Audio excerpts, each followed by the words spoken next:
Boa tarde a todos, todas. Eu vou ler daqui a pouco um texto, então eu vou falar com misto de emoções que a gente está aqui, né? Emoções às vezes até contraditórias por circunstâncias do momento que a gente está vivendo, mas ao mesmo tempo boas emoções por conta da gente poder ainda estar resistindo diante de tanta barbárie, né? A gente vai fazer uma mesa com três pessoas convidadas. Elas vão falar sobre diferentes abordagens sobre a questão dos direitos humanos, mas antes a gente tem algumas questões de ordem técnica que seria importante para que esse evento seja, esse encontro, né, seja um encontro onde todos possam estar, né? E aí nós vamos ter dois intérpretes de Libras, que vão se audiodescrever. Aliás, eu já vou me audiodescrever, desculpe, que vão se audiodescrever, e eles vão estar compartilhando a tela com os palestrantes, né? Então, é necessário que nós temos que manter as nossas câmeras fechadas e os nossos microfones também, para que esses intérpretes possam dar visibilidade para que as pessoas surdas possam assistir, né, toda a programação. Deixa eu me audiodescrever. Eu sou uma pessoa branca, de pele bem clara, de olhos claros, apesar de não aparecer a cor dos meus olhos. Estou de óculos meio retrô, vermelhos. Sou grisalha. Estou comemorando pela primeira vez o Dia Nacional da Pessoa Idosa. Eu não sei se isso é uma coisa boa ou ruim, mas eu acho que a outra opção seria muito pior, né? Então, se eu vivi bastante, é porque eu vivi, né? E aí, como diria a Rita Lee, envelhecer também não é para fracos, então eu me considero uma pessoa forte. É isso. Atrás de mim tem um painel branco, né? Esse é meu cantinho de trabalho, então, às vezes, dependendo da forma como eu me movimento, aparece a pontinha da minha estante de trabalho aqui, onde ficam os livros que eu uso mais cotidianamente. Tá? É isso, e eu vou ler um texto que eu preparei, eu e a Érica e o Alexandre, que são os coordenadores desse GT, né? Nós preparamos um texto para dar abertura ao nosso encontro. Tá? Vamos lá. Neste momento, as emoções se misturam em nós. Se, por um lado, a tristeza e a raiva nos invade por conta de nosso momento histórico, em que o direito de existir com dignidade nunca esteve tão ameaçado por causa da pandemia do vírus SARS-CoV-2, que impactou a vida no planeta, contaminando nossos corpos, ameaçando a vida, abalando a economia, apartando nossas relações sociais, expondo as feridas de desigualdade mundiais. Mas agravada ainda em nosso país, por conta de uma necropolítica de governo que desconhece o sentido de Estado, desrespeita qualquer limite ético, através de práticas fascistas que ignoram os pactos sociais de direitos humanos básicos, conquistados historicamente a partir de muita luta de movimentos sociais. Por outro lado, nos sentimos felizes por estarmos aqui nesse momento de tanta boniteza que nos faz esperançar em outros mundos possíveis, tal como diria Paulo Freire. É por isso que, entre o medo e a possibilidade de apostar na vida em sua potência, estamos aqui criando territórios de existência e resistência por uma ética capaz de afirmar a si mesma e ao outro através de bons encontros como este. Como diria Foucault, precisamos estar atentos a todas as formas de fascismos, desde aquelas colossais que nos rodeiam e nos esmagam, até aquelas formas pequenas que fazem a amena tirania de nossas vidas cotidianas. É por esse motivo que damos início a esse GT em Direitos Humanos, narrando um episódio aparentemente banal, mas que pode nos apontar para modos de produzir tremores na amena tirania de nossas vidas cotidianas, aí a aspas do Foucault, né? Acreditando ser a presença de pequenos gestos como estes que vou lhes contar, que possam criar forças descomunais para enfrentar todas as formas de fascismos, sejam aquelas oriundas de micropolíticas que se entrecruzam em nossos corpos como parasitas, que se incrustam em nossos corpos como parasitas, ou as formas de fascismo colossais, como as que temos enfrentado em nosso país nos últimos tempos. Então, eu começo essa história com uma feira cultural ali no Lavradio, na Lapa, e um grupo de teatro composto por pessoas com síndrome de Down vai realizar uma intervenção de rua. Estão todos aguardando pela apresentação, mas antes existe um grupo de samba que está tocando, né? E uma mulher negra, visivelmente bêbada e maltrapilha, samba em frente aos músicos, enquanto um grupo de turistas fotografa o evento. Até então, a mulher negra era apenas um incômodo a atrapalhar. Posso continuar? Até então, a mulher negra era apenas um incômodo a atrapalhar os turistas em seus registros fotográficos. Mas eis que a música entra na corrente sanguínea de uma das atrizes do grupo teatral. A menina não se contém e aproxima-se da mulher. Começam a rebolar juntas, se abraçam e elaboram uma espécie de dança de salão, como um par a valsar. A plateia se espanta. Menina e mulher saem das sombras e protagonizam suas existências nas luzes dos flashes das máquinas fotográficas que se voltam para aquela cena inusitada. Os atores do grupo chamam a atenção da mãe da menina. Você não vai fazer nada? A mãe acha que não há nada a ser feito. A música termina e a mulher, bêbada, maltrapilha, beija as mãos da menina e lhe faz uma reverência como se ela fosse uma rainha. Entrega-lhe para a mãe e sinaliza um movimento indicativo com os dedos, comentando que ela deve ser meio doidinha. A mãe acha graça e pensa. A mulher negra, bêbada, fedida e maltrapilha, sabe que faz parte de um grupo de pessoas infames, cujas diferenças extrapolam qualquer tolerância. Apesar de sua alteração cromossômica, a menina ruivinha de olhos azuis, cuja diferença tem sido politicamente tolerada, só poderia estar maluca ao ultrapassar as fronteiras interditas de corpos que sequer podem ser tocados.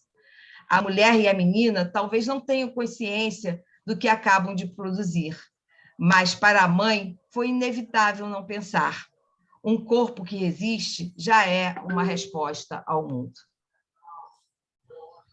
Então, gente, eu vou dar início agora à apresentação da nossa primeira palestrante, que é a professora Ana Prado.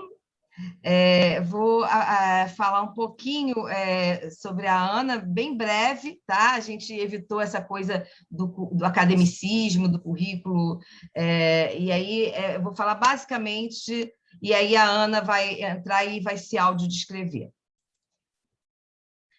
Ana Prado, e aí, desculpa, Ana, falar com tanta intimidade, né? Mas a professora Ana Prado, ela é mestre em diversidade e inclusão pela Universidade Pública, pela Universidade Federal Fluminense. Ela é membro da assessoria de educação especial da Fundação Municipal de Educação de Niterói e assessora da Secretaria de Saúde e Reabilitação da Organização Nacional dos Cegos do Brasil, a ONCB. Além de tudo, a Ana ela é uma grande militante na luta contra o capacitismo. Ana, seja bem-vinda e a palavra está com você, tá bom? Muito obrigada pela sua presença, é um grande prazer poder ouvi-la aqui nesse momento.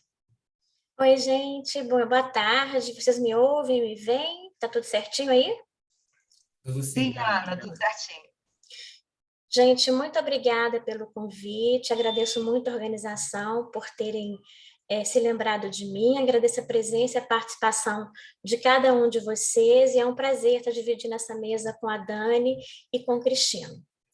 Ana, desculpa, eu cometi um erro aqui, o Alex e a Nara, eles precisam se audiodescrever. Agora, sim, claro. Alex, você e Nara podem se audiodescrever? Perfeito. Também aproveitar para parabenizar os tradutores, né? Porque ontem foi o Dia Mundial dos Tradutores, e esses tradutores envolvem também os tradutores e intérpretes de línguas de sinais. A gente vai ter aqui interpretando no revezamento 3 intérpretes. Na tela tem a Nara é uma mulher branca, ela tem o cabelo liso e está preso com um rabo de cavalo e tem uma blusa, tá usando uma blusa preta e o fundo dela é branco. Eu sou Alex, sou um homem de pele clara, tenho cabelo, bigode e barba curta, estou com uma camisa preta também. A minha parede é branca e em frente a ela tem um sofá preto com 2 almofadas das cores da bandeira LGBTQIAP+. E o terceiro intérprete é o Danilo. Danilo também é um homem branco, tá com uma camisa preta de manga longa e a parede dele é branca e está usando um fone de ouvido sem fio. E vamos estar revezando durante a atividade de hoje. Dagmar? Posso seguir? Pode sim, Ana, por favor. Obrigada. Uma breve descrição. Eu tenho a pele branca, os cabelos estão ruivos, são curtos, com cachinhos nas pontas, estou com fone branco, tenho os olhos verdes, batom nude, visto uma blusa de malha de mangas longas, tem rendas na altura dos braços e uma renda com pérolas negras na altura do peito. Estou com um brinco dourado com pérolas negras bem pequenininhas. Estou aqui no meu ambiente home office, sentada numa cadeira gamer preta com detalhes coral, e atrás tem uma janela, e à direita tem um pequeno guarda-roupa e à esquerda tem uma escrivaninha.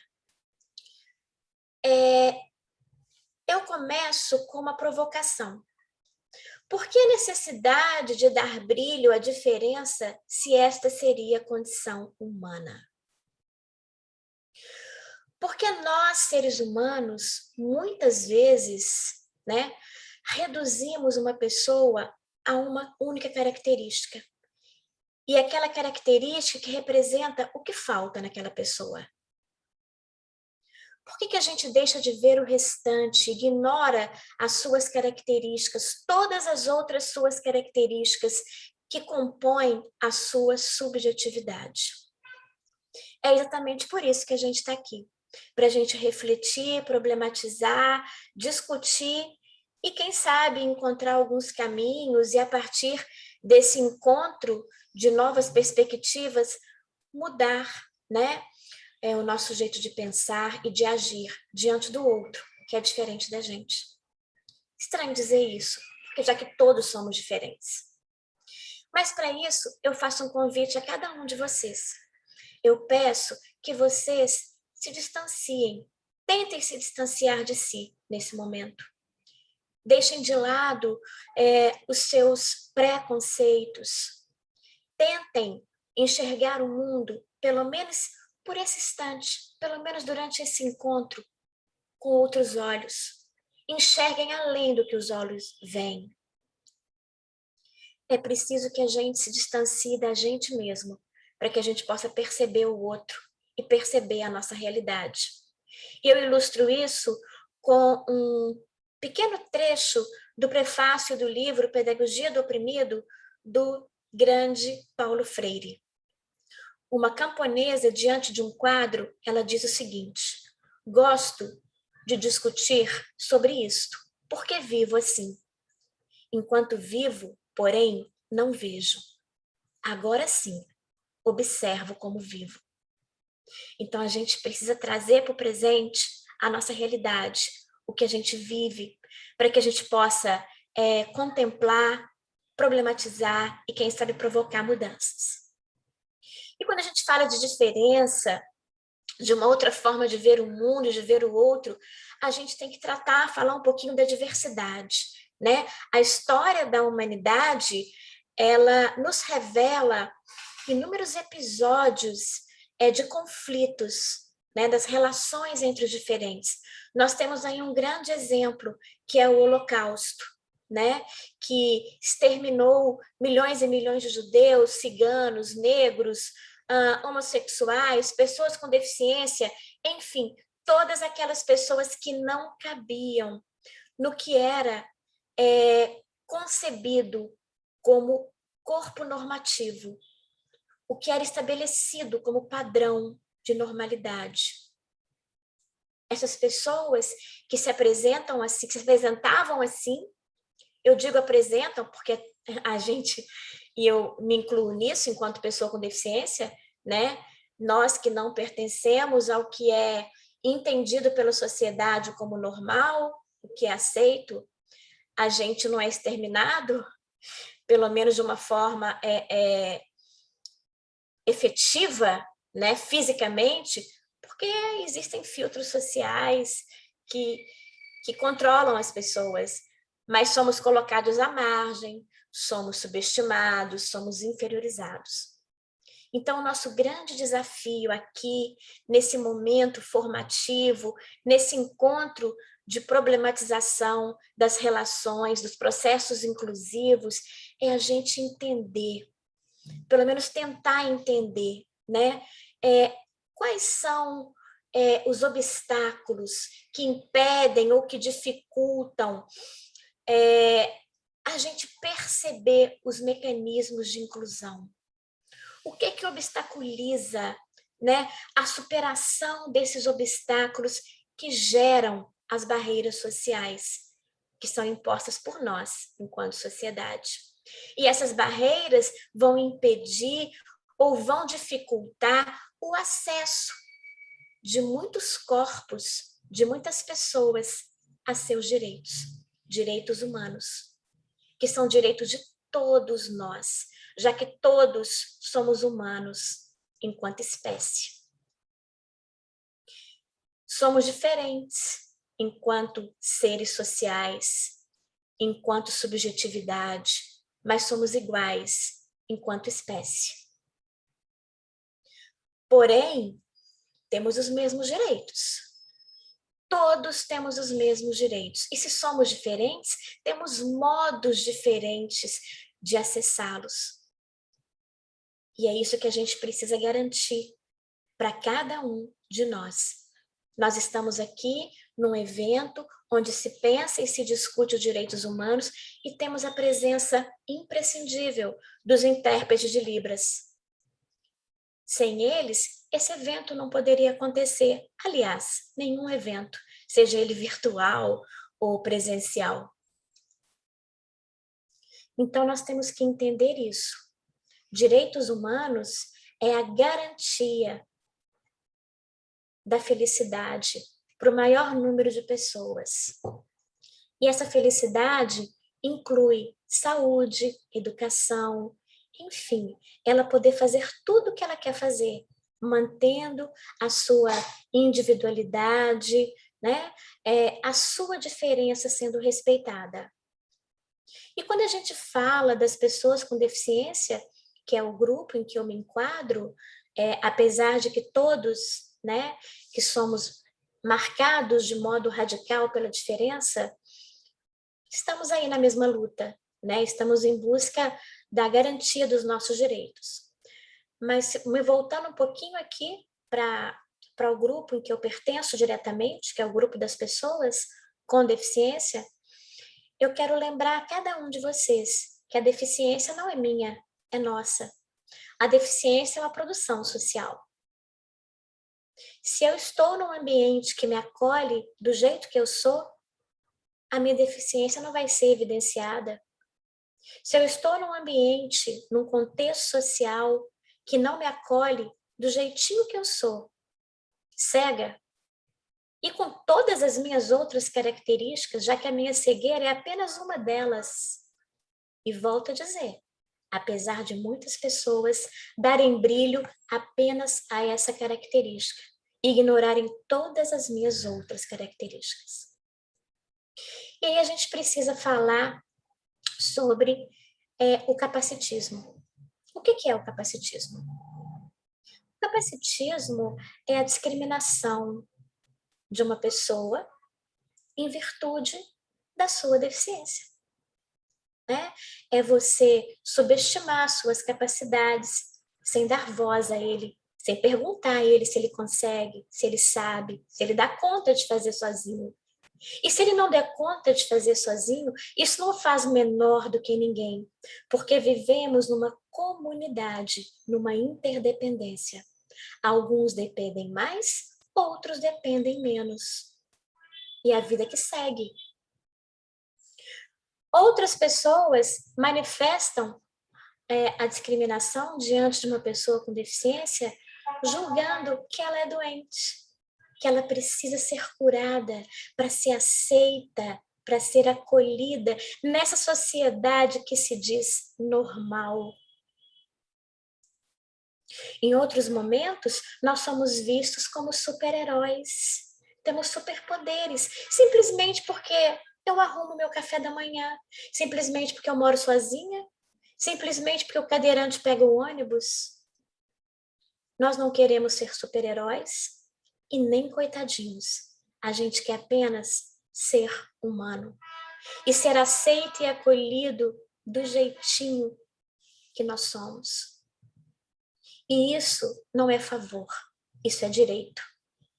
E a garantia dos direitos humanos, ela precisa partir de cada um de nós. Cada um de nós precisa se movimentar, precisa se modificar para depois exigir que o outro mude, que o lugar em que eu trabalho, que a minha família mude. Então eu preciso estar disposto, eu preciso me abrir para essa mudança. Por isso é importante espaços como esse, para que a gente converse e reflita sobre isso. Eu trouxe um pequeno vídeo que a professora Érica vai fazer a gentileza de colocar para a gente. Ele é bem curtinho, ele não tem, o áudio dele é só audiodescrição, tá? Então os intérpretes podem dar um respiro aí agora.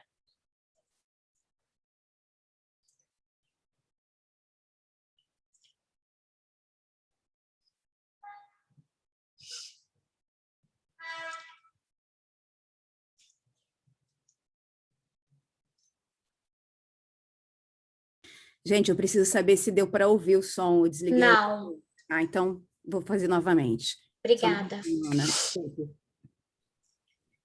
iniciando.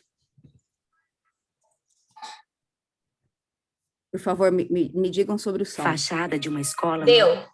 Tá. Um aluno porco-espinho entra na sala, acena timidamente para os colegas. Passa com dificuldade entre as carteiras. Senta-se ao fundo. Uma aluna raposinha acena para ele. Dentro do ônibus escolar, ele tenta achar um lugar. Um porquinho põe uma mochila no assento vazio. A raposinha observa preocupada. Ele senta-se ao fundo. No pátio, os colegas jogam bola. Ele tenta pegar.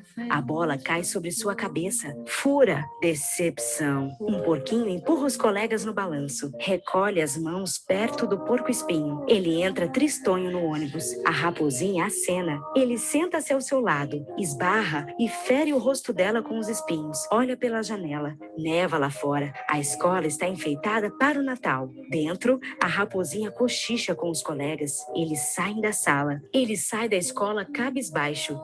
No pátio, os colegas lhe dão uma caixa de presente com um laço vermelho. Ele abre, tira ansioso os rolinhos de isopor à procura do presente. Olha desapontado para a raposinha. Ela pega os rolinhos e coloca na ponta de cada espinho. Todos os colegas o abraçam carinhosamente. Ele fecha os olhos e sorri. Na tela, a frase: acredite no amor. Audiodescrição, ver com palavras. Obrigada, Érica. Voltei? Voltou. Obrigada. Esse vídeo, ele nos mostra que a gente precisa cuidar da gente e cuidar do outro.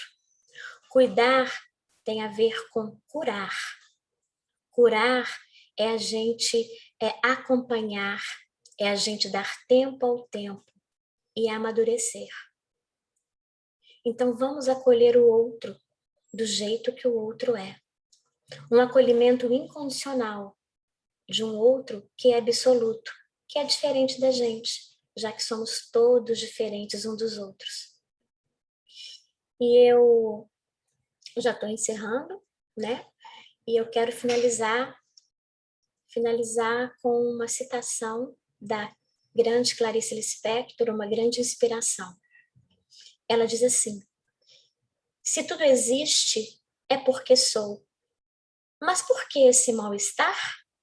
É porque não estou vivendo do único modo que existe para cada um de se viver e nem sei qual é. E é isto. Deixe os corpos serem do jeito que são.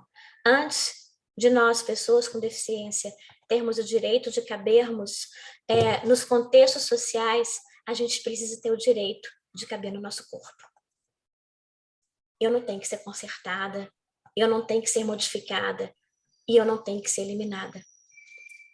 Nós temos o direito de entrar, de permanecer e de fazer junto com cada um de vocês que pertencem a essa concepção de corpo normativo. Gente, muito obrigada e eu aguardo no final o diálogo com vocês. Obrigada. Ana, muito obrigada pela sua fala, fiquei comovida. Muito obrigada. Eu que fiquei, obrigada.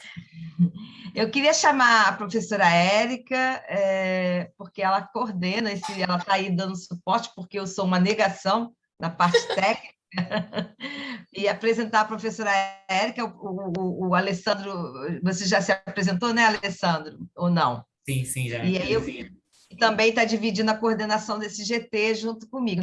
Somos nós três que organizamos o GT, então eu queria dar a palavra para a professora Érica, e depois, se você quiser falar mais alguma coisa, Alessandro, e aí a gente dá sequência para o próximo convidado. Imagina, tranquilo. Depois a gente tem um tempo para se apresentar. Eu acho que com mais calma a gente pode seguir no fluxo. Então tá. Tá ótimo. Obrigada, Dag. É que eu sou meio, você sabe que eu sou meio me atropelo, sou meio enrolada com essas formalidades. Você sabe que formalidade Imagina. não é uma característica minha, né? Então vamos chamar o professor Cristino Uapchana, da etnia Uapchana. Ele é músico, compositor, cineasta, escritor premiado, patrono da cadeira 146 da Academia de Letras dos Professores da cidade de São Paulo, né?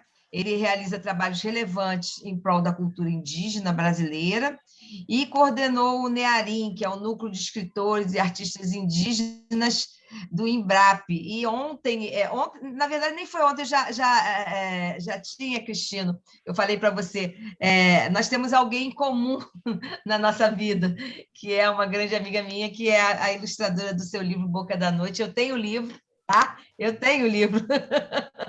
Uso nos meus trabalhos em escola, tá bom? Você é uma referência bibliográfica minha no trabalho na literatura infantil. E aí, Cristina, eu te convido para você expor sua fala e gostaria que você antes se audiodescrevesse, tá bom? Muito obrigada, Cristina. Eu vou apagar meu microfone para que você possa falar. Bom, boa tarde para todos. Obrigado, Dagmar, pelo convite. E é um tema muito importante, necessário para a gente tentar melhorar essa nossa humanidade. Bom, eu sou indígena, tenho uma pele mais um pouco para escura, meus cabelos são lisos, são curtos. Estou usando uma blusa cor de rosa, e o meu cenário atrás tem uma TV, onde hoje estava vendo alguns trabalhos do YouTube e terminei pegando uma imagem minha, também falando desse tema de luta pelos nossos direitos. A TV está colada na parede, no molde, e é isso. Eu sou uma pessoa com um pouco de peso, não sou uma pessoa magrinha, e é isso. Então, vamos lá, falar sobre direito. Eu estava pesquisando sobre quando surgiu, qual a necessidade, o que provocou o surgimento dos direitos humanos, e foi logo após a Segunda Guerra Mundial, e surgiu da Alemanha, que perdeu a guerra, que estava com toda uma luta anti-humana contra o mundo, e foi controlado e e uma mulher que teve a ideia de criar, aliás, não foi uma mulher, estou confundindo com outra coisa, mas 50 países se juntaram para que existisse a ONU e que esses países começassem a ter uma visão do valor de um ser humano, dos valores que um governo impõe no seu país, e surgiu então a ONU, qual o Brasil é participante, é ativo, e vendo sobre esses direitos, que é o mesmo que tem na nossa Constituição. Vou só ver aqui uma...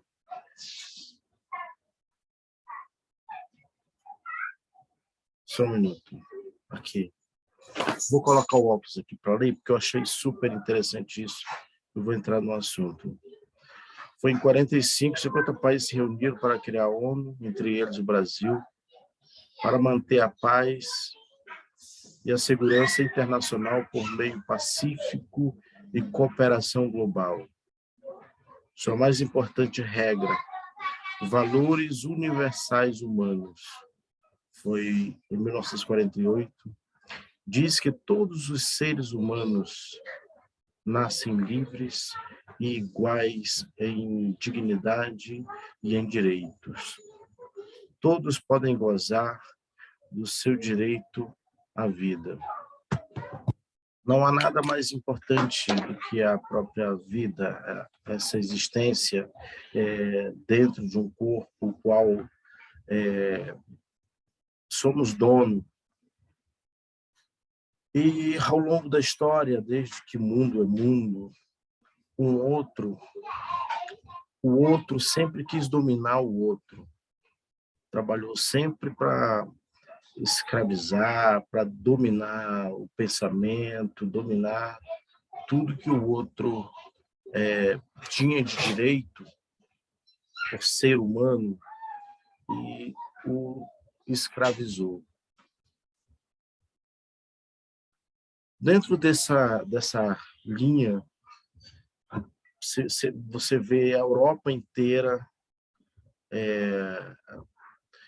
ingleses, quando foram colonizar diversos, hoje, países como a Guiana, República Federativa da Guiana, que faz fronteira com o estado do Roraima. Você vê lá naquela grande ilha, onde tem um povo indígena muito conhecido, que tirou totalmente o direito a esses indígenas. Austrália, você vê a força que esses ingleses fizeram para dominar, matando pessoas, matando a cultura, matando a língua, matando todo o direito que ele tinha naquele lugar. Tomou o lugar, usufruiu, violou, estuprou, depois de anos abandonou a terra com um povo que foi criado a partir de escravidão, de tortura, de toda uma violência, e aí volta para sua casa como se nada tivesse acontecido, e entra na história como os caras que inventaram o futebol, os caras que estão entre as maiores potências, as melhores personalidades, as pessoas mais inteligentes. E não há inteligência quando você viola o direito do outro.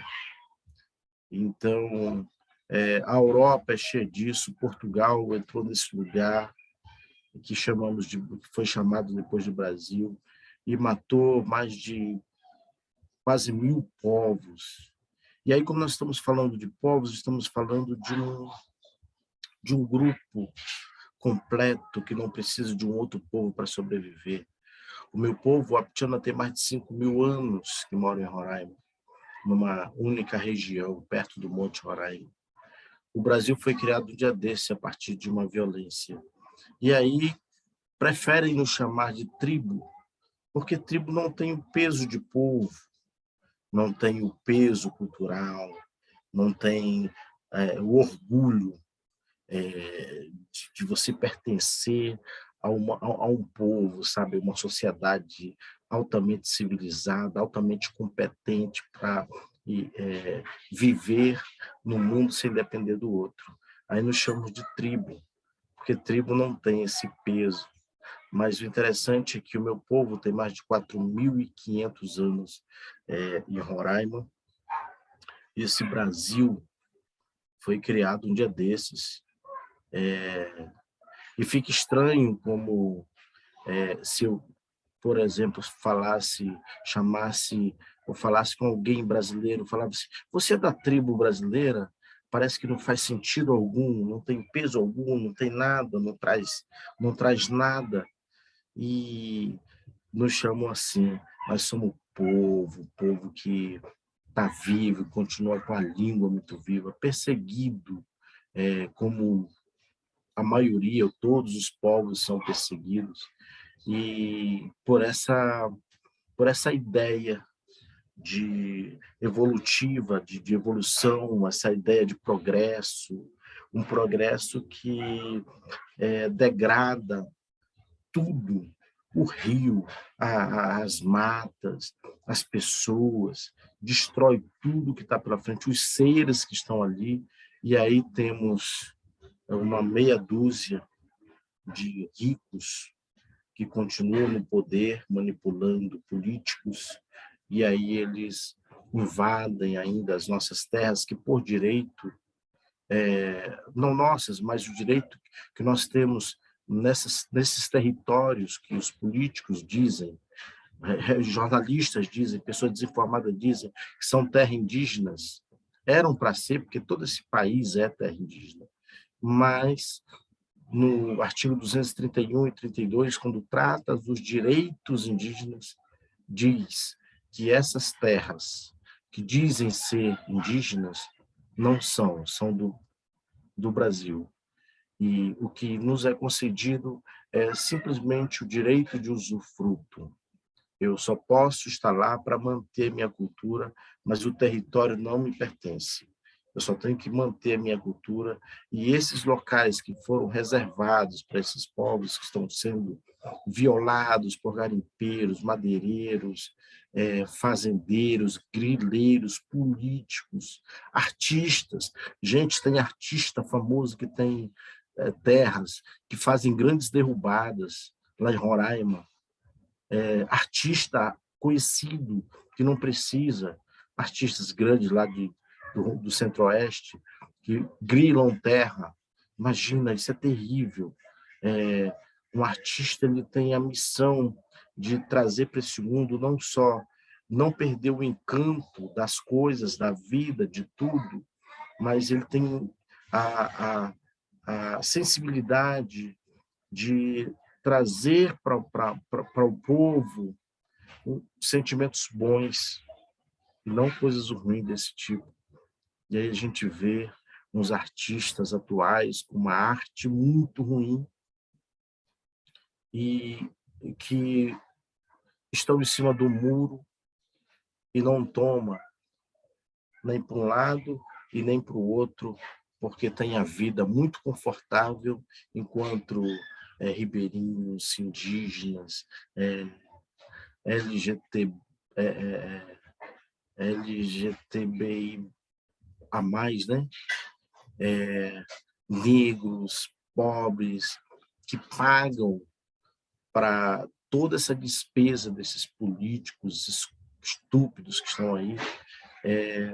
Esse povo são destratados como se não fosse nada, e enquanto esses políticos têm toda uma regalia, o qual nós bancamos, e eles nos massacram, tiram todo o nosso direito à vida, gente.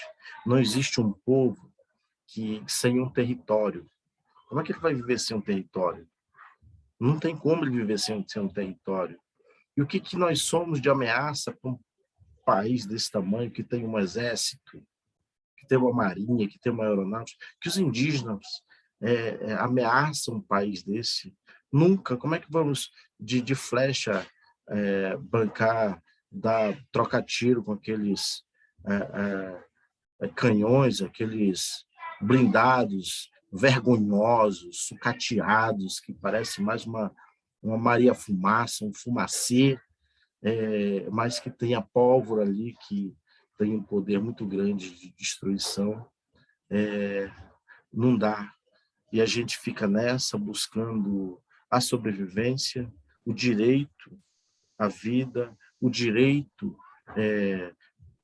do outro ser que mora ali conosco, a formiga, os bichos, as florestas, os rios, que são tão necessários para a existência. Só existe esse mundo, não tem outro mundo qual os humanos podem viver. E a nossa luta indígena na escrita, por exemplo, que é uma das áreas que eu trabalho, é exatamente buscando esse povo brasileiro, que ele leia o que nós estamos fazendo, que eles percebam que temos essa mesma humanidade, que eles entendam que pagamos os mesmos impostos, que temos direito pela Constituição à vida, o direito à saúde, ao respeito, à dignidade, o direito de não ser violado de forma alguma, seja verbal, seja física, seja historicamente. Não temos esse direito total pelo mesmo Criador,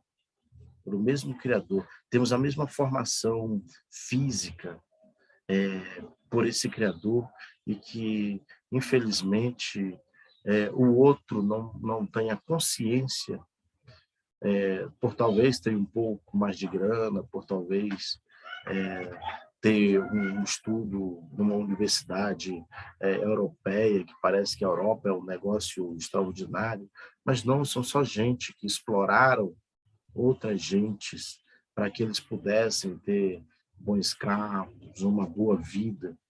Exploraram pessoas totalmente inofensíveis, pessoas preocupadas com o planeta, para ter um ar bom para se respirar, para ter um rio bom para você tomar um banho, pescar, levar teu filho para pescar.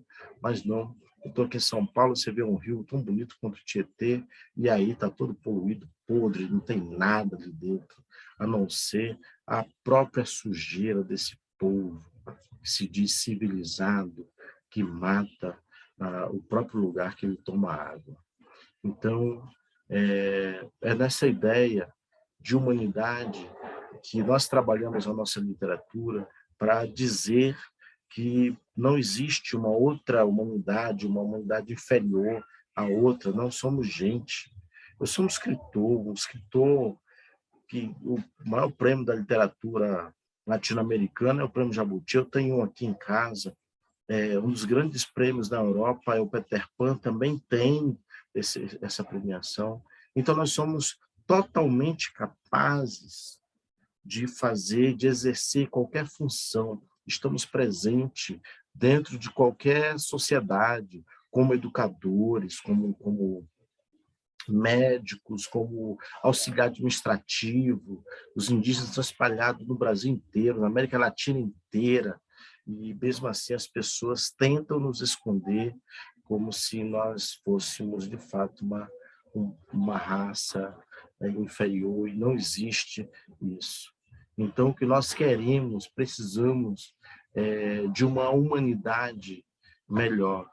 E a literatura infantil e juvenil, um artista, um contador de história, um músico, pode, de fato, influenciar essas crianças que mais tarde vão lembrar do que aprenderam. Não se muda velhos. Velhos não mudam. Se quer mudar uma nação, tem que começar com os pequenos. A longo prazo, é isso que nós fazemos, contando histórias nas escolas, falando dessa humanidade, desse direito à vida que todos nós temos, e que o Criador, que tem muitos nomes, deve ser um só, e cada povo, cada ser acredita naquilo que pertence a ele. E as histórias, elas existem para justificar as coisas. Tanto o criador, Tumin Kier, o Apshana, que criou os Apshana do Sol e da Lua, quando moraram aqui, é o mesmo da história do povo judeu, que o Criador criou o homem do barro e a mulher da costela. São ambas histórias que justificam de um olhar diferente da existência de um povo. O fato é, continuaremos aqui e continuaremos nessa luta pelo direito à nossa vida e tudo aquilo que nós temos de direito como ser, direito a ter uma família, direito a ter um lugar para morar, direito a cuidar dos nossos filhos, dar uma boa educação aos nossos filhos e fazer com que eles entendam que o outro, seja árvore, seja qualquer coisa, é tão importante quanto a gente. Obrigado. Obrigada, Cristina.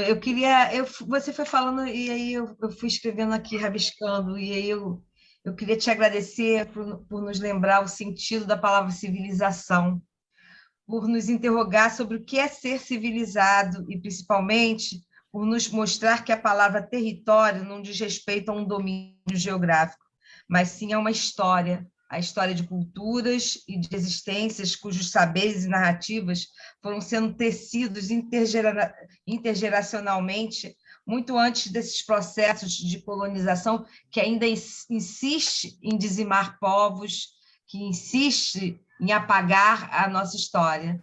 Então, eu te agradeço muito pela sua fala, eu fiquei também muito comovida. Tá? Muito obrigada por você estar aqui com a gente. Obrigado também. Vamos aguardar aqui o próximo. Até mais. Até mais. Eu vou convidar a fala da professora Dani Balbi. E aí, Dani, eu te pedi autorização porque eu achei tão linda a sua apresentação. Eu fui lá no teu currículo, mas como o nome estava Dani, aí eu acho que eu não consegui acessar. Aí eu botei no Google.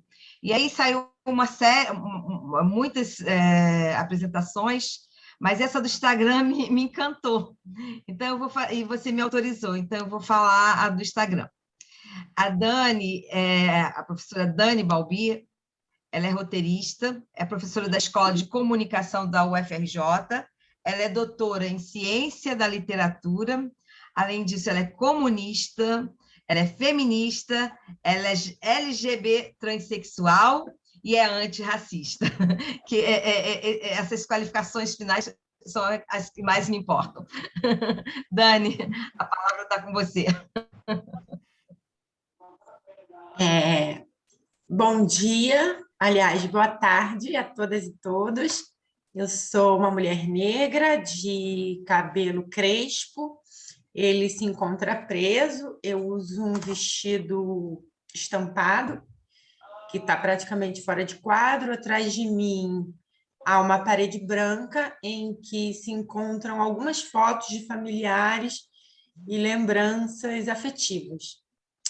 Como Dagmar já me apresentou, eu sou professora, sou doutora em Ciência da Literatura, trabalho com literatura, com ficção, sou roteirista, trabalho com escrita e criação de roteiro, e acho que uma das questões mais importantes que atravessam a minha formação, e mais do que isso, me indicam um caminho de luta, pelo menos aquele que eu quero seguir, dentre tantos compromissos que, como a Dagmar bem apontou, eu assumo na minha vida, na minha trajetória. Enfim, essa luta é a luta pelo direito à ficção, pelo direito ao sonho, pelo direito à poesia.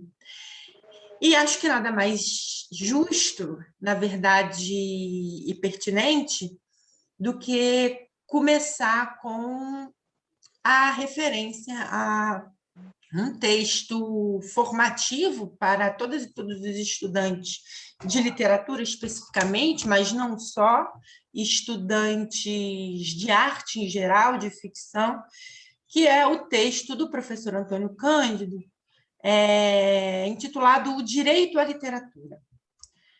Ali, o professor ele dialoga mais especificamente com os alunos que ele recebe enquanto professor catedrático da Universidade de São Paulo e que terão a missão de formar alunos no ensino básico. E uma das grandes questões que nós, estudantes de literatura, de ficção, de poesia, de arte em geral, uma das questões com as quais nós nos confrontamos no curso da nossa formação é justamente qual é a pertinência e o lugar da literatura, não apenas nos currículos, mas na formação integral da sujeita e do sujeito educando.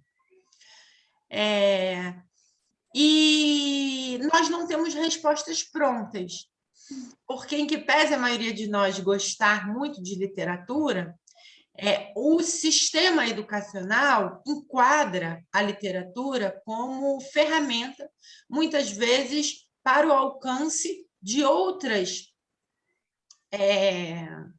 habilidades, como a habilidade de organização gramatical, enfim, ou como suporte para os estudos de história e mesmo de sociologia.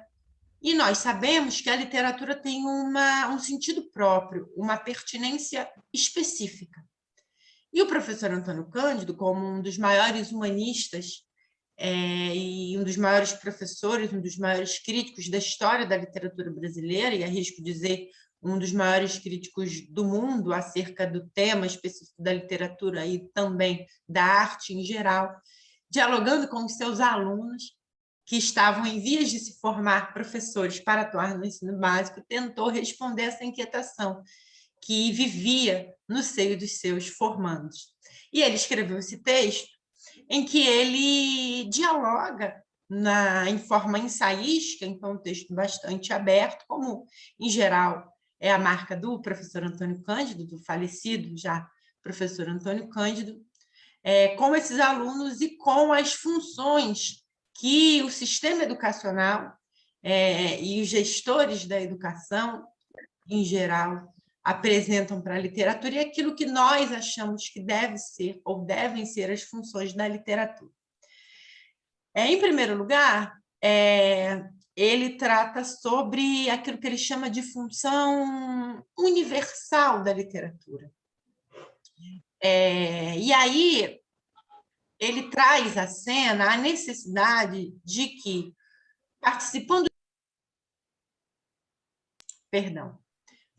de uma cultura comum, de uma cultura ocidental, de uma cultura lusófona, de uma cultura brasileira, nós, inscritos e construindo essa comunidade, precisamos ter acesso, enquanto participantes dela, da memória estética que forja essa sociedade, essa comunidade.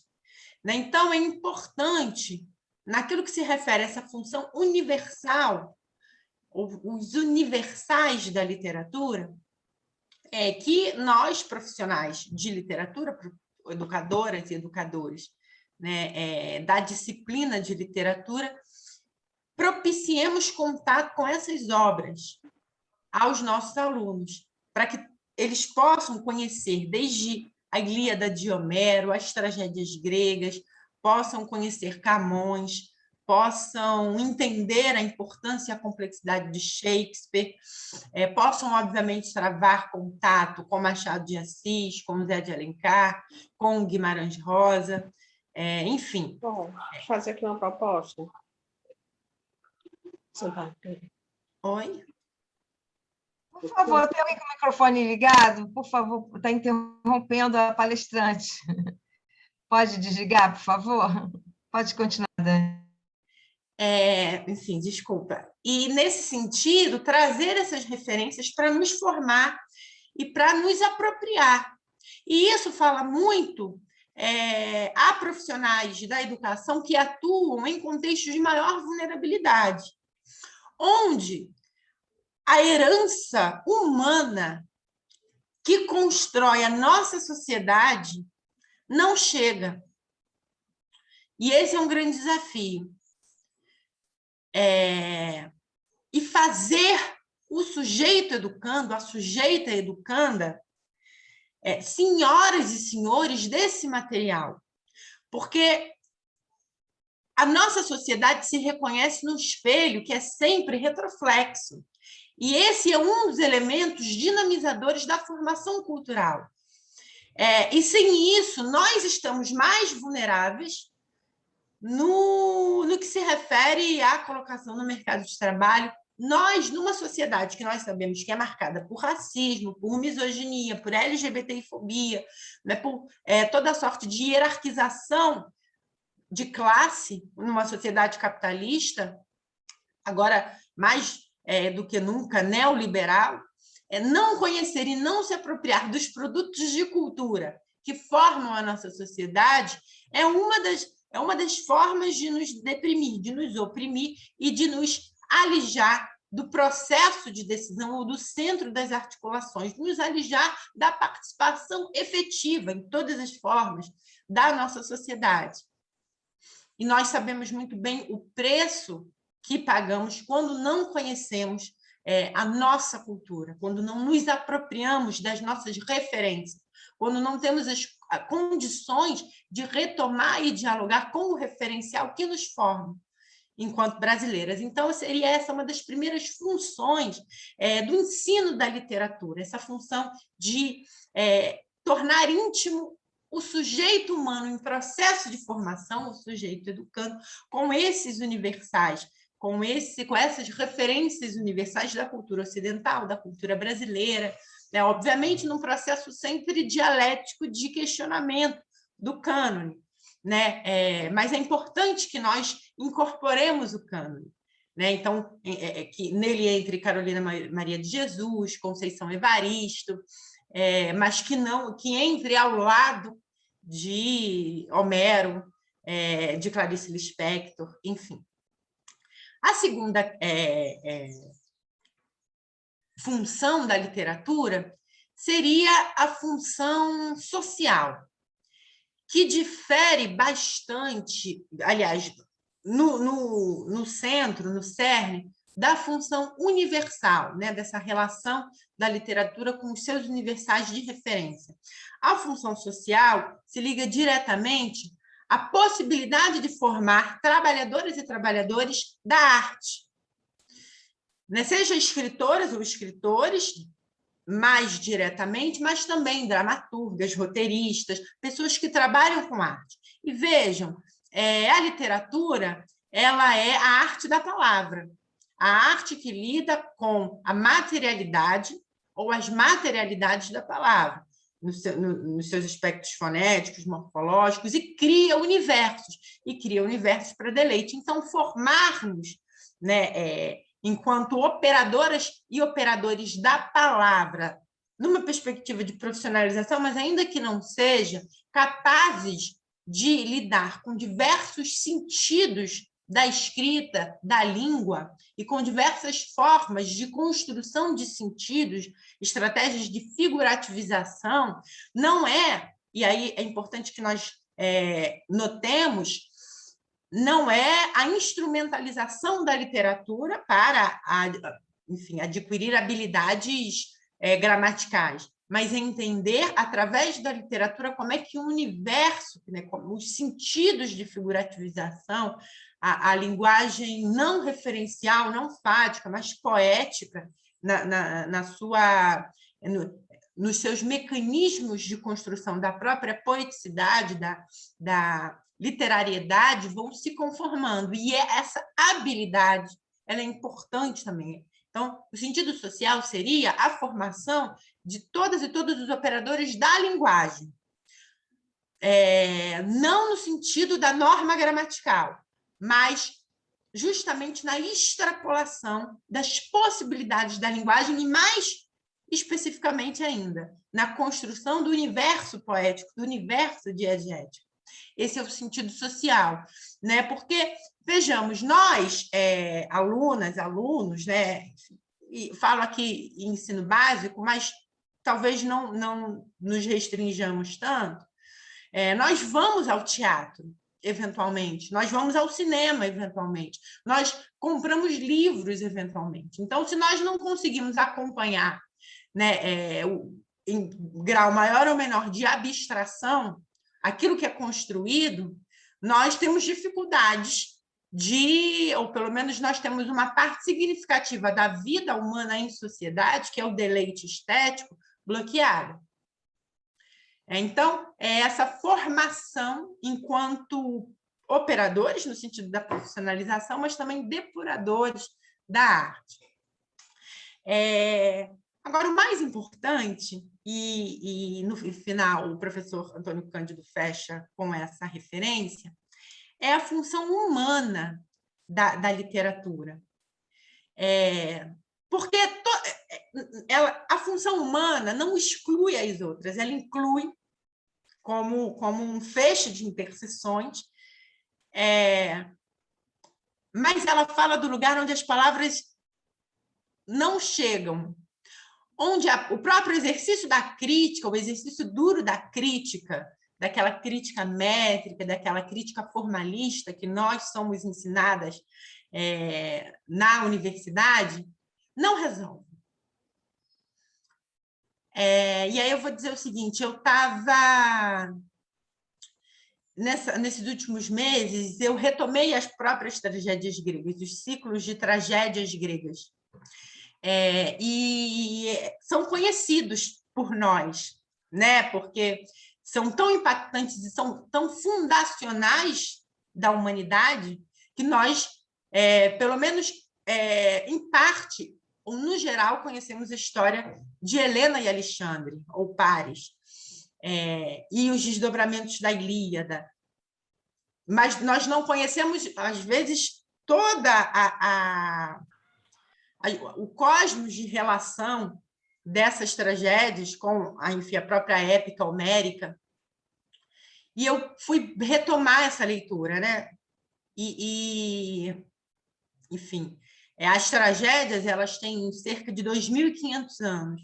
Né? A obra homérica discute-se que tenha, enfim, é um texto escrito há pelo menos 8.000 anos. Então, é muito tempo.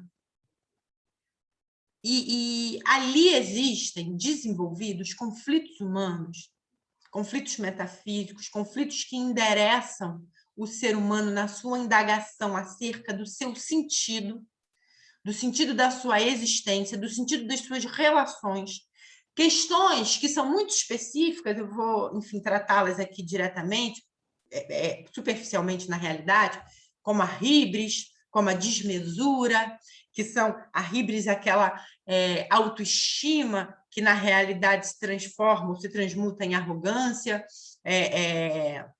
a desmesura no sentido da crença de ser maior que os deuses, a ação do destino, daquilo que a gente não controla. Tudo isso está nas tragédias, na tragédia de Helena, na tragédia de sua irmã, Clitemnestra, de sua filha, sobrinha Electra. E eu começo a observar que isso fala para nós. Quem de nós não tem medo do acaso? Quem de nós, na vida, e eu digo quem de nós, eu lembro daquela menina trans, pobre, preta, da comunidade escolar do bairro, cheia de sonhos, cheia de desejos, cheia de medos. E há 2.500 anos, aquela comunidade dos arquipélagos gregos desenvolvia obras que se transformariam em clássicos por conta da preciosidade estética com que elas foram elaboradas, que falam exatamente dos medos do acaso, daquilo que eu julgava ser Deus ou deuses, daquilo que eu acreditava que eu poderia fazer, da força das paixões adolescentes, do desenvolvimento de uma autodescoberta. E eu percebi hoje, aos 32 anos, já depois de algum tempo formada em literatura, o quanto, humanamente, nós somos parecidos. E o quanto nós somos grandes enquanto seres humanos, somos complexas, somos inteiras. E, da mesma forma, somos tão similares.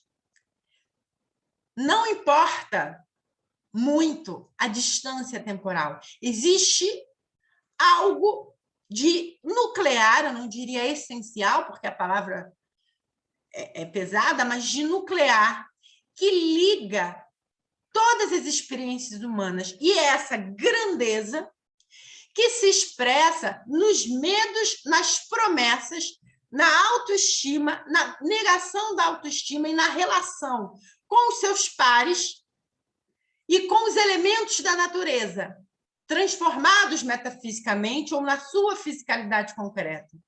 Nós podemos nos observar enquanto seres humanos nessa gama complexa, multifacetada, não linear. E nós estamos assim desde que a literatura registra a grandiosidade da humanidade, desde Homero, desde os tragediógrafos gregos.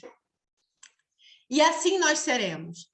Então, para uma aluna trans, preta, pobre, suburbana, que fez o ensino básico, a primeira metade do ensino básico na escola pública, entender, ouvir, saber sobre a literatura, conectar-se com a humanidade, deleitar-se e reconhecer-se, através de um poema, através de um desses universais, através do impacto que o ritmo dos poemas vão tecendo sentidos, e sentidos que são universais, porque falam sobre elementos que linkam, que arregimentam aquilo que há de nós, em todas e todos nós, que é o humano demasiado humano, é a função mais importante que aquelas e aqueles que trabalham com o poder transformador da literatura em sala de aula, no ensino básico ou em qualquer uma das suas atividades políticas, militantes, formativas, têm de ter em mente ao realizar a literatura enquanto processo de ferramenta de transformação da realidade, enquanto ferramenta de transformação do mundo. Enfim, é isso. Obrigada. Oi, Dani, muito obrigada. Assim, você foi falando e eu vou escrever. Eu tenho essa coisa de fazer conexão. As palavras. Eu me lembrei primeiro muito da Clarice Lispector, num texto dela que chama-se Brincar de Pensar. Eu costumo fazer essa experiência estética com os meus alunos, que é algo que diz respeito aos estados da alma, né? Eu acho que muitas vezes a linguagem formal não consegue alcançar, né? E aí ela desafia a gente a tentar traduzir esses estados da alma. E a literatura, a arte, ou seja, qualquer forma de arte, e aí você traz a literatura, né? Como essa possibilidade das palavras estarem para além dos seus significados, mas para as palavras como significantes que expressam estados da alma, estados da alma que são universais, que vêm lá desde a trajetória. Tanto é que o texto grego nos toca ainda hoje por conta disso, né? Isso, para mim, é fundamental, e aí eu fiquei me lembrando, eu queria até fazer um relato rápido, que foi uma experiência que me impactou. Eu trabalhei no interior, em Angra dos Reis, e eu tinha alunos cotistas, né? E aí eu comecei a trabalhar, eles não tinham acesso à literatura, eu comecei a trabalhar um círculo de leitura, e eu me lembro de uma vez, a gente está lendo Machado de Assis, e uma aluna, de repente, deu um soco na mesa, mas com tanta força, e aí ela olhou para mim e falou assim: professora, eu agora estou entendendo o quanto que eu fui roubada desse direito. Ela compreendeu que ela foi roubada de um direito fundamental, que é o direito humano, de ter acesso a esse legado que foi sendo construído ao longo do nosso processo civilizatório, né? O quanto que as pessoas oriundas das classes populares, elas não têm direito a essas experiências estéticas, né? Que fazem parte do nosso legado civilizatório. E a literatura, ela tem essa força, digamos assim, formativa. Eu digo isso porque eu, desde criança, tive esse direito, né? Então, eu estou falando de um lugar de alguém até que teve esse direito e que sabe da importância desse contato, dessa experiência estética, desse direito a imaginar, principalmente, o direito de poder sonhar, de poder imaginar, que é o que o texto literário produz em nós, né? Então, assim, eu te agradeço muito a sua fala, também eu estou assim, muito feliz de, nesse momento, nós podermos estar aqui compartilhando essa conversação sobre questões relacionadas a um direito a uma existência potente, né? De existirmos de uma forma potente. Eu vou passar agora, eu acho que eu falei demais, eu vou passar para a Érica e para o Alessandro, para que eles possam compartilhar. Não sei se tem perguntas no chat, né? Eu acho que... Érica, eu vou passar um pouco a palavra para você, tá bom, querida? Um grande beijo, Dani. E só para finalizar, Dani, você é um encontro potente, digamos assim, o Spinoza diz que a ética da vida são a ética dos bons encontros. O encontro entre corpos que produzem potência. E você foi um bom encontro nesse processo meu aqui, que eu quero levar para o resto da vida, tá? Você, o Cristano. A Ana, eu não falo nada, não, porque a Ana já atravessa a minha vida já há algum tempo. Também foi um desses encontros potentes da minha vida. Acho que, sem dúvida, né, gente? Esse encontro, esse GT de Direitos Humanos, os nossos convidados, trouxeram assim, a grandeza e a importância da gente estar junto, reafirmando os nossos direitos, né? E evidenciando que se tratam de lutas, que precisamos estar juntos para lutar, porque nós estamos vivendo tempos de negação dos direitos humanos, né? Então, esse nosso encontro não é à toa. Deixa eu só me apresentar muito rapidamente. Então, eu sou a Érica Leme, a Dagmar já falou, né, de mim, sou professora da Faculdade de Educação, trabalho com a questão da educação especial na perspectiva da educação inclusiva. Então, desenvolvo projetos na Faculdade de Educação que alinham, né, a questão da condição humana com a estética, com a formação cultural, porque na minha concepção, não tem como a gente falar, defender a inclusão se a gente não se identificar com a condição humana, que essa é a condição universal que a gente precisa valorizar, né? E não se trata somente de uma formação que tenta nos passar algumas ferramentas para lidar com a diferença. Isso é muito empobrecedor, né? Não é à toa que o Benjamin já denunciou, né, no século passado, como a gente está vivendo o empobrecimento da experiência, né? E aí eu gostaria de trazer para esse nosso debate um trechinho do preâmbulo da Declaração dos Direitos Humanos, para incrementar aqui um pouquinho e, quem sabe, a gente poder discutir um pouco mais. Então, abre aspas, é o seguinte: é indispensável que os direitos do homem sejam protegidos por normas jurídicas. Se se quer evitar que o homem seja obrigado a recorrer, como última instância, à rebelião contra a tirania e a opressão. Fecha aspas. Eu penso que esse nosso encontro significa isso. Estamos aqui juntos, lutando e assegurando a importância dos direitos humanos, porque a tirania e a opressão está entrando nos nossos quintais. Então, a gente precisa dizer não a tudo isso, né? E aí, fazendo uma síntese de como eu fui tocada por essa mesa, né, nessa tarde, eu penso que os nossos três queridos, né, participantes, tanto a Ana Prado, o Cristino e a Dani, com uma delicadeza e uma força tremenda, né, colocaram de uma maneira muito brilhante e vigorosa questões que denunciam um processo de desumanização aos quais estamos submetidos cotidianamente. Então, a gente precisa ter consciência disso para poder se contrapor, né, a essa ordem vigente, mas, ao mesmo tempo, com um jeito muito acolhedor, afetuoso, né?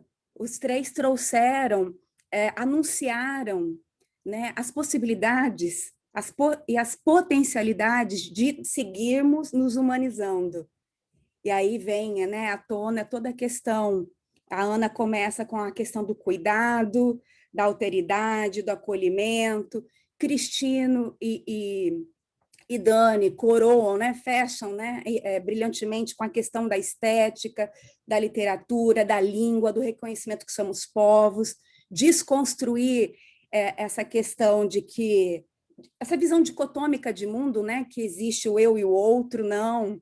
E aí brilhantemente o Cristino nos brinda, né, com a reafirmação que somos povos, né, desse mesmo território, né, do planeta chamado Terra, então todos temos o direito de uma vida digna. Então eu penso que fomos brindados com uma série de elementos que nos fortaleçam, né, que tendem a nos fortalecer para seguir lutando contra essas forças opressoras, né, com as quais estamos lidando. Eu acompanhei aqui no chat, enfim, além de muitos elogios, né, muita manifestação de gratidão, e, enfim, se a gente puder ouvir um pouquinho de cada um, como que vocês estão se colocando nas arenas, né, sociais, no debate mesmo, nos espaços que vocês estão atuando, para além, né, desse nosso encontro, como é que tem sido possível dinamizar um posicionamento, né, de resistência contra esse momento mesmo político, crítico que a gente está vivendo, de negação dos direitos humanos, né? Na sala de aula isso não tem sido fácil, né? Os nossos direitos têm sido cerceados, não à toa, né, que até o nosso diretor, o Fernando Pena, ele é muito combativo, né? Ele representa muito bem ele se junta, né, a esse coletivo que se posiciona contra essa política de escola sem partido, enfim, essa loucura que a gente está vivendo. Mas eu queria ouvir um pouquinho de vocês, assim, como que vocês têm entrado e atuado nesses espaços formativos, né, para que a gente possa, na coletividade, fortalecer no nosso dia a dia a importância dos direitos humanos, né, reconhecendo que os direitos humanos dizem respeito a todos nós, que não existem para alguns humanos apenas, né? Tem tido aí um senso comum, né, que os direitos humanos só são para as pessoas direitas. O que é isso, né? Como é que a gente desconstrói? A gente precisa desconstruir tudo isso, né? Então, se vocês puderem falar um pouquinho sobre esses desafios no nosso dia a dia, seria bem bacana. Valéria está com a mão levantada, Érica. Opa, obrigada. Gente, o que é uma pessoa direita? Eu nunca tinha escutado esse termo. Então, pela primeira vez. Seria o oposto de uma pessoa torta? Gente, realmente... Então, eu vejo que a gente tem, nossa, muito que caminhar, e eu acho que nós mesmos, né, isso, nós, eu falando de mim, a gente, às vezes, por questões diversas, a gente, às vezes, se vê desumano, tá? Desrespeitando o outro, agredindo o outro, falando alguma coisa que fere o outro, mas eu acho que o principal é você ter a humildade de reconhecer seu erro, né? Buscar não repeti-los e exercitar todos os dias. Pôr-se no lugar do outro. Dagmar acabou de falar aí que eu não ia falar da menina, Ana, né? Ana Prado, porque a Ana Prado atravessa a vida dela há algum tempo. Vão brigar com a Dagmar. A Ana atravessa a minha há mais tempo. Gente, eu convivo com as pessoas que têm deficiência, é a área que eu milito, e não sou uma pessoa com deficiência. Durante algum tempo fui rechaçada pelas pessoas com deficiência no movimento, só que hoje sou respeitada no movimento, porque a gente percebe que tem muita gente, sim, que se infiltra só para fazer nome, só para aparecer, só para dizer que faz, né? Mas não é o meu caso.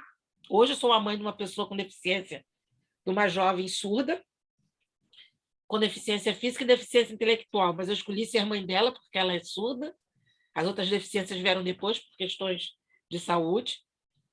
Eu escolhi ser mãe dela porque eu achei que eu estava preparada para ser mãe de uma menina surda. Eu queria educá-la com todos os parâmetros com os quais eu acredito, entendo que funcione como uma pessoa surda. Só que ela teve um câncer e eu não estava preparada para ser mãe de uma menina surda com câncer. E em algumas das minhas falas e palestras eu ainda apresento um texto, Bem-vindo à Holanda, né? Há algum tempo que eu não uso. E quando a gente é mãe, a gente se prepara para chegar numa terra, para fazer um passeio e acaba chegando em outro. Então foi o que aconteceu comigo também, mesmo tendo escolhido ser mãe dela. Não a gerei, mas planejei ir para a Itália e cheguei na Holanda. Mas voltando, porque eu acabei me desviando, né? Os afetos nos acabam desviando nossa fala, não estava programada. Então, colocar-se no lugar do outro, eu acho que é muito importante. Esse treino deve ser feito sempre.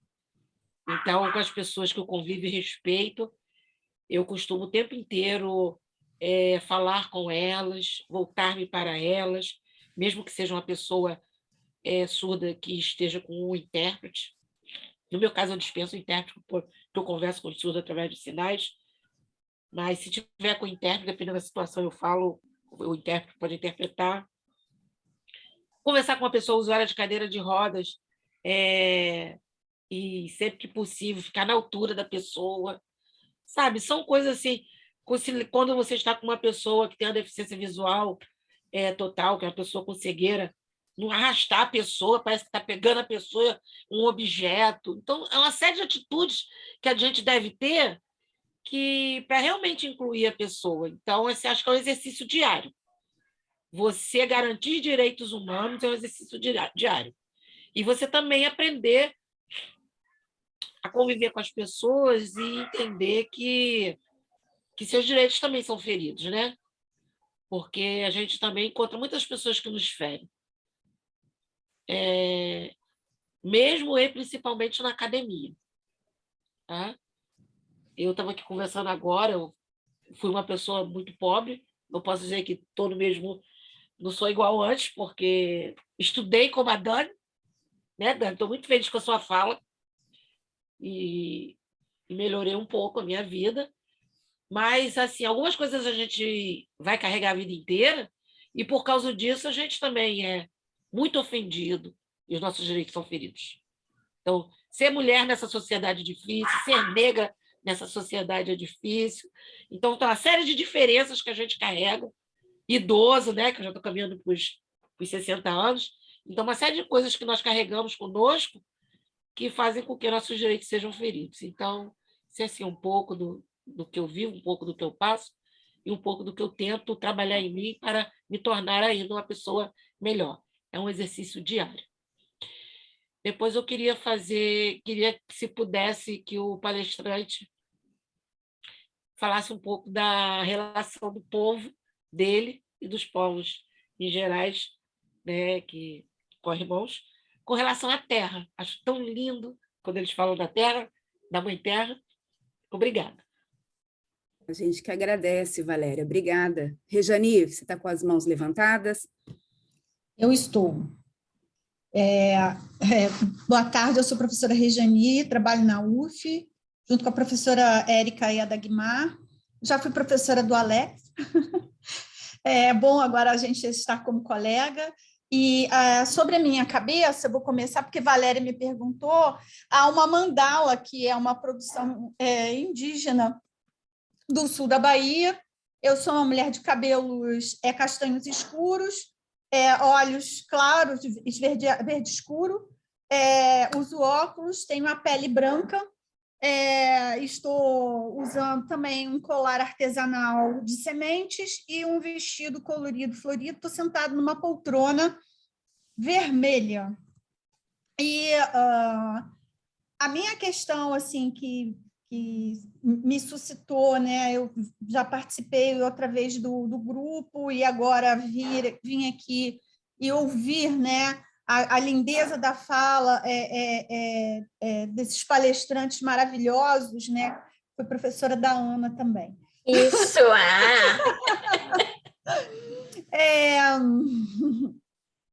Então, me leva, né, a pensar na necessidade efetiva desse grupo, né, de direitos humanos e de pensar na inclusão num sentido muito mais amplo do que muitas vezes a gente tem pensado, né? E como a gente precisa trabalhar com a lógica das interseções, né, dos diferentes das diferentes dificuldades de uma sociedade que é muito excludente.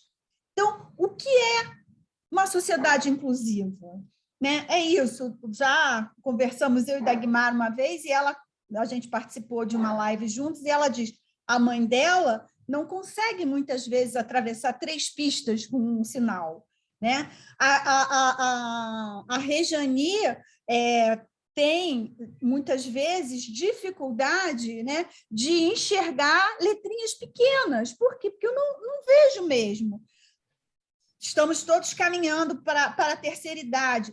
Como que uma sociedade, né, que cada vez mais, eu não sei se é terceira, quarta, quinta, não sei, mas uma sociedade, né, onde a gente tem crianças, jovens, adultos e velhos, né, e que muitas vezes a voz do velho e a voz da criança não são ouvidas, né, assim como não são ouvidas as vozes, muitas vezes, das pessoas com deficiência, das pessoas do LGBTQIA+, e, especialmente, muitas vezes, de pessoas negras e indígenas. Então, como nós precisamos, mais do que nunca nessa sociedade, né, compreender, né, quais são, né, os nossos preconceitos e quais as exclusões que também nós produzimos, muitas vezes sem pensar. Por quê? Porque a gente não é inclusivo. A gente trabalha, sim, para o básico. Né? A gente acha que a calça comprida jeans tem que ser PMG, como se o M que eu visto fosse igual ao M que Dagmar veste, quando nós temos corpos muito diferentes. Da mesma maneira da calça jeans, a gente precisa pensar, aí eu vou pegar a questão não apenas da sociedade, mas focando na escola. É preciso ter pesos e medidas para que a gente consiga abraçar todos, né, nas suas singularidades, mas pensando que eu sou uma mulher branca, e aí, só vou lutar pelos meus direitos de mulher? Não, preciso lutar pelos direitos de mulheres negras, de homens, de todas as faixas etárias. É isso, precisamos incorporar na nossa luta essa concepção de direito humano, direito de estar na vida, mas também dos direitos animais e dos direitos ecológicos. É isso. É bastante complexa a nossa sociedade. Obrigada. Amei vocês.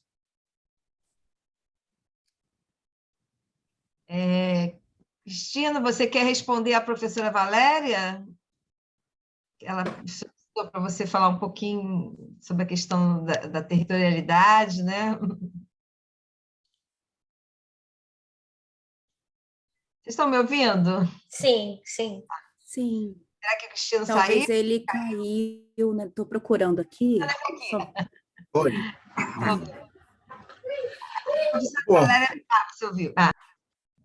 Então, vamos lá. Território, depois da Constituição de 88, que foram dados, os indígenas passaram a ter direito, e olha que coisa incrível, antes de acontecer, para acontecer esses 2 artigos, Marcos Terena, Álvaro Tucano, Ailton Krenak, e tantos outros líderes daquela época se juntaram para que corressem atrás, tentassem convencer o Ulisses, tentassem pelo menos chegar até Ulisses Guimarães para tentarem colocar algo sobre os indígenas, porque não ia ter, e o Ulisses Guimarães não queria atender. Então, o que o Marcos Terena pensou? Bom, nós temos que dar um jeito lá. Então, o que a gente costuma fazer? Bom, temos que ter alguém lá que possa nos avisar quando ele estiver lá no gabinete. E só pode entrar de paletó. Então, vamos arranjar paletó para todo mundo aí para a gente ir para lá. O que a gente vai fazer? Nós vamos cantar, bater o maracá lá e dançar até ele nos atender. Tinha um jornalista que trabalhava lá, falou, o Ulisses acabou de chegar. Então, os indígenas foram para lá e começaram a dançar na frente da sala dele, bater. Aí ele ficou puto e abriu a porta. Quando ele abriu a porta, os indígenas entraram e alguém já foi e colocou um cocá na cabeça dele. E o jornalista já falou o seguinte, olha, saiu na matéria no jornal no outro dia, Ulisses Guimarães aceitou a trabalhar com os indígenas, colocar dentro da Constituição artigos sobre os indígenas. O Ulisses Guimarães não falou nada disso.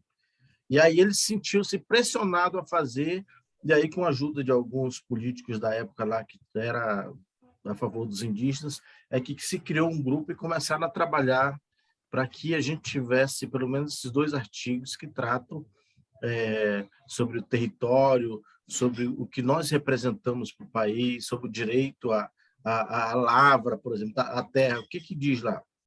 Como é o usufruto, todos os recursos hídricos e minerais pertencem à União. Então, a gente não pode mexer na terra, a gente não pode fazer grandes plantações, não pode fazer nada disso, segundo o que está no artigo lá. E o que está acontecendo hoje com esse governo é que lá em Roraima, por exemplo, há muito campo natural. O que eles estão fazendo com os indígenas? O Roraima tem uma grande parte indígena que é a favor do Bolsonaro. Porque isso é falta de conhecimento, falta de estudo, falta de empatia, falta de entender, de tanta submissão dos fazendeiros lá. Eles continuam com aquele pensamento de que o branco tem que dominar. E aí veio o Bolsonaro com essa fala idiota, nazista, e eles terminaram votando nesse cara. Fato é que estão fazendo grandes plantações dentro de territórios indígenas, de soja, de milho, de outras coisas, e os indígenas deixaram, esqueceram o quão importante é o território e os bichos que moram nele, dentro desses territórios. Entende como a coisa está começando a mudar? Querem que os indígenas se tornem empresários e tal, que na verdade não acontece isso, porque eles vão comprar sempre num preço muito baixo e vai ter sempre uma grande discussão, uma grande briga interna por causa dessa ninharia de grana que entra uns contra os outros e fica tudo dividido, e aí fica mais fácil para convencer, para ganhar. O governador lá também é bolsonarista, e esse governo maldito está lá em Roraima nesse momento. Ele foi para lá hoje, disse que ia ter carreata, motociata, com dinheiro nosso, né? Então, é isso. Então, o povo só vive nesse território, ele usufrui de tudo, da medicina que tem lá, dos bichos, de tudo, da manutenção, daquilo que eles precisam para sobreviver. Mas o território não é nosso. Então, quando fala terra indígena, você tem que falar, não é terra indígena, a terra é do Brasil, é do governo brasileiro, quem administra o governo brasileiro, e os indígenas têm o direito de usufruto apenas, o direito de estar lá, somente.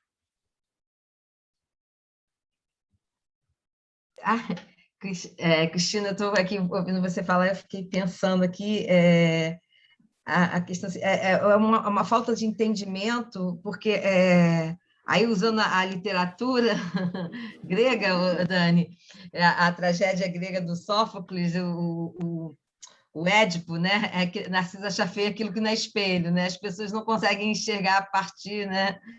E eu trabalho com um autor chamado Gilles Deleuze, que ele vai dizer que a questão de ser de direita ou de esquerda, aí brincando com forma como a Érica tão bem parafraseou a questão da direita, é que ser de esquerda seria aquela pessoa que quanto mais se afasta de si mesmo, né? Quanto mais longe ela consegue olhar para além de si, mais à esquerda ela está, porque mais distante de si ela está, mais olhando a relação da humanidade de uma forma muito mais ampla, né?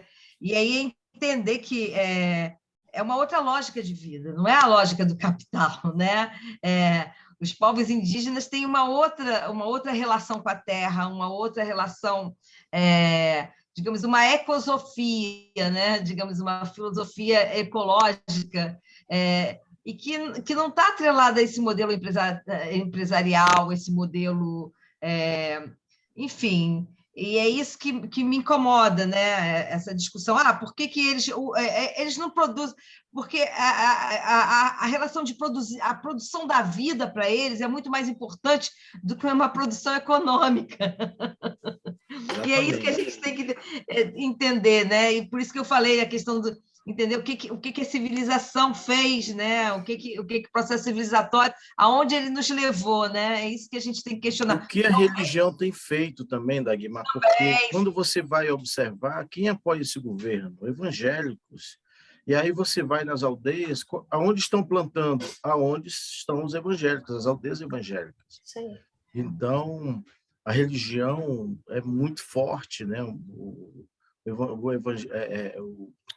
O cristianismo é muito forte, então perdeu-se toda aquela identidade que se tinha de um Deus, de toda uma vida, de toda uma história bonita de ter nascido do sol e da lua, por exemplo, e aí agora acredita no que foi lá do povo judeu, que nem acredita que Jesus veio e que nasceu do barro, o homem, depois o Criador fez a mulher, o ser tão completo com a costela. Imagina isso. Prefere acreditar nessa história do que acreditar na própria história, que é muito mais poética, muito mais bonita. É isso. É isso, né? Eu acho que assim, eu acho lindo o trabalho que vocês fazem, né? Cada um no seu campo de atuação. De alguma forma, a gente trouxe aqui 3 pessoas ligadas à literatura. Se vocês não sabem, a Ana também, a dissertação da Ana foi sobre a forma de como produzir imagens da literatura infantil acessíveis, e ela vai mostrar que não adianta pontilhar a imagem, que é preciso dar textura à imagem, é preciso toda uma percepção áptica. Então, todo o trabalho da Ana foi um trabalho voltado a uma discussão da acessibilidade para crianças cegas, das imagens que são tão importantes na literatura infantil. O Cristino é um grande escritor de literatura infantil, infanto-juvenil. A Dani é uma pessoa também, uma estudiosa na área da literatura, né, Dani? Então, nós foi assim, confluiu, né? As nossas discussões confluíram. É isso. Acho que a gente já está encaminhando para finalizar. O que você acha, Érica? Seria legal que os nossos palestrantes fizessem uma fala final? Ou o que vocês acham? Alguém tem vontade? Acho que poderia, não? Para a gente encerrar? Porque não tem perguntas. Eu acho assim, às vezes as pessoas ficaram tão... porque tem tantos elogios, ficaram tão... Dagmar? Oi. Não, só complementando o que você falou da Ana, ela é contadora de história. Sim. Ela é uma militante da literatura infantil. Sim. Obrigada pela lembrança. A literatura que garante a minha sobrevivência em muitos momentos, né? Para a gente poder atravessar essa vida que muitas vezes querem nos colocar do lado de fora, querem meter o pé na gente, né? Querem nos desumanizar e esvazia a nossa subjetividade, né? Os tratamentos desrespeitosos, capacitistas, né? E aí caminhando para outros segmentos homofóbicos, racistas, machistas, enfim. Como eu falei anteriormente, estamos todos nessa mesma luta. A luta é a mesma, né? Pela garantia dos nossos direitos, da nossa existência, do jeito que a gente é. E a literatura, muitas vezes, é a minha grande companheira aí, além dos amigos queridos, é claro, e que sustenta, né? Quando a Dagmar citou aí, né? Sófocles falando que Narciso acha feio que não espelha. Eu uso muito essa colocação nas minhas falas. E é exatamente isso. A gente precisa enxergar o outro do jeito que o outro é, e muitas vezes o incômodo é seu, né? Eu te incomodo, mas eu não estou incomodada com o meu jeito de ser, com o meu jeito de estar, de fazer e de existir. Você está incomodado. Então, você procure uma terapia, né? Porque eu não vou dar conta disso. Eu não sou culpada por isso, né? Então é mais ou menos isso. Já estou aqui me adiantando, aproveitando aí a deixa que me foi dada. Obrigada pelo convite, foi muito bom estar com vocês. Mais uma vez, Cristino, Dani, um grande prazer dividir esse espaço com vocês. Muito obrigada a Dagmar, que é uma querida, eu sou super suspeita para falar da Dagmar, uma pessoa que mora no meu coração. Valéria também é outra querida, a Érica, a professora Rejani, o Alex, né? A gente trabalha na mesma rede municipal de educação em Niterói. E, assim, é com muito orgulho mesmo que eu participei dessa mesa e espero que a gente encontre em outros locais, sejam eles virtuais ou presenciais, mas estamos aí na luta para conseguirmos cuidar da gente e cuidar do outro, né? Sermos e nos fazermos respeitados. Obrigada, gente. Gente, abre a câmera aí para eu fotografar. Ah, tá.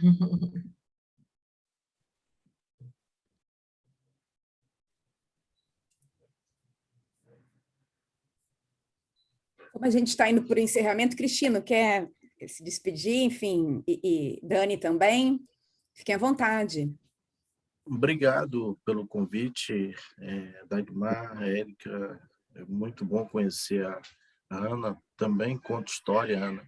Ah, que bom! A arte que salva a gente, né? Isso aí. Eu fui escravo da igreja há 30 anos, mas um dia Jesus conversou comigo e falei, cara, tá tudo errado isso aí, tá vendo aquela pessoa ali? Ela escolheu ser o que ela quer ser, então respeite ela. Tá vendo aquele outro também? Então, Jesus me salvou da igreja e é a leitura que me salvou, que salvou a vida, né? Não é só Jesus que salva, não. A leitura salva também. E eu entrei na literatura, também sou músico, mas a literatura que foi o meu caminho de encantamento, eu entendo as histórias como mágicas, como donas de si, que a gente recebe essas histórias, e isso é fantástico quando você recebe da forma que ela quer se materializar, como ela quer se vestir, como ela se embeleza toda para estar, e quando o leitor vê isso é fantástico. E a gente, como autor, é parte desse processo. Então, por isso, eu espero que elas sempre cheguem no seu tempo. Eu não forço, não faço nada disso. Isso não quer dizer que eu não pesquise muito, que eu não namore ela o tempo inteiro, tentando convencer ela que eu dou conta de recebê-la, que estou preparado, até que ela tenha essa confiança e deixa se materializar. Muito obrigado a todos, Érica, Regiane, Dagmar e Ana. Ficamos em contato. Ah, sim, Pedro. Tá bom? Obrigada. Quem sabe a gente se encontra também por aí, né? Bom, vamos fazer alguma coisa presencial no futuro. Isso. Vamos. Dani, quer falar? Oi. Dagmar, Oi. Eu postei aí no chat um link do YouTube. É um vídeo que fala um pouquinho da adoção. Valéria e Maiara, uma adoção especial. Tá? Eu coloquei no chat. Obrigada. Vou copiar. Tá aqui, gente, no chat, tá? Do YouTube. Eu já até copiei aqui. Vou colar no meu... Eu tenho um Word que eu vou colando as coisas para depois de assistir. Já vou até colar. Dani, não quer falar, se despedir? Quero sim, queria agradecer o convite, a possibilidade de ouvir Ana, de ouvir Cristino. Acho que em momentos como esse a gente precisa se unir, a gente precisa reafirmar o tempo inteiro a nossa humanidade, porque ontem eu conversava com um camarada do meu partido, do Partido Comunista, e ele disse alguma coisa que me tocou muito. Ele foi torturado na década de 60, 70, algumas vezes, e ele disse que no final do período mais nebuloso da ditadura, as torturas e o sistema de repressão não tinham mais o intuito de desmontar a estrutura de resistência, porque ela já estava desmantelada. Mas o aumento da tortura física tinha o sentido justamente de inviabilizar aquele sujeito presos enquanto seres humanos, para que eles nunca mais pudessem militar, para que eles perdessem a sua humanidade, para que eles se esquecessem de si.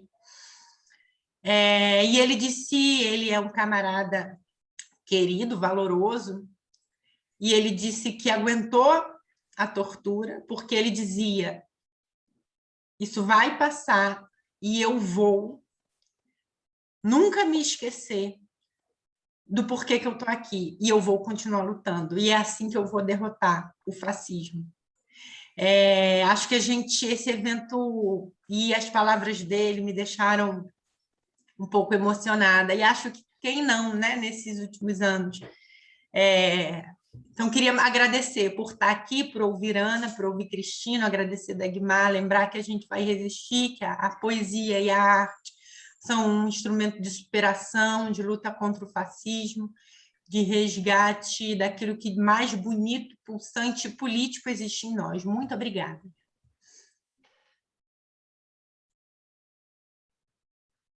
Microfone. Muito obrigada pelas palavras, Dani. Esse foi um momento assim que a gente gravou, né, Rejane? Porque eu quero guardar comigo. E que nós também possamos futuramente produzir algumas coisas, que eu sei que você trabalha com cinema, com imagem, eu tenho fascínio por essas questões. Quem sabe a gente faz alguma coisa juntos no futuro. É isso, gente. Eu não vou nem fazer palavras finais, eu vou deixar esse momento em aberto para que possamos levar conosco. Érica, você quer falar mais alguma coisa? Não. Fechamos grandiosamente, né?